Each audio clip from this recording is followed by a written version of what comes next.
Handang-handa na ang 87 ospital sa ilalim ng Department of Health para sa pagpapatupad ng zero balance billing na binanggit ni Pangulong Ferdinand Marcos Jr. sa kanyang SONA noong Lunes. Sa panayam ng DZRH News kay DOH Assistant Secretary Dr. Albert Domingo, tiniyak niyang kompleto sa gamit at pasilidad ang mga DOH hospital tulad ng East Avenue Medical Center, Vicente Soto sa Cebu, Southern Philippines Medical Center sa Davao at marami pang iba upang matiyak na hindi na kailangang bumili ng gamot o magpa-laboratory sa labas ang mga pasyente. Ipinaliwanag ni Domingo na saklaw ng zero balance billing ang mga gamot, bayad sa doktor o professional fee at lahat ng kinakailangan sa basic accommodation gaya ng shared ward na may ventilation at sa karamihan ngayon ay may aircon na rin. Nilinaw niya din na hindi na charity ward ang itatawag dito upang maiwasan ang negatibong konotasyon.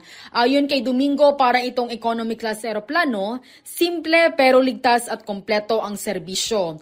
Layunin ng programang ito na hindi na kailangan pang tumawid sa butika o maglabas ng sariling pera ang pasyente para lang gumaling. So yung ating zero balance billing, parang magkakakabit lahat niyan.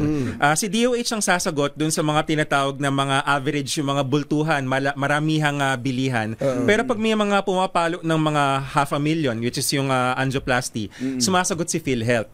Ganun po yung nagiging arrangement niya. Para sa MBC TV Network News, ito si Vina Perlhesoro ng DZRH.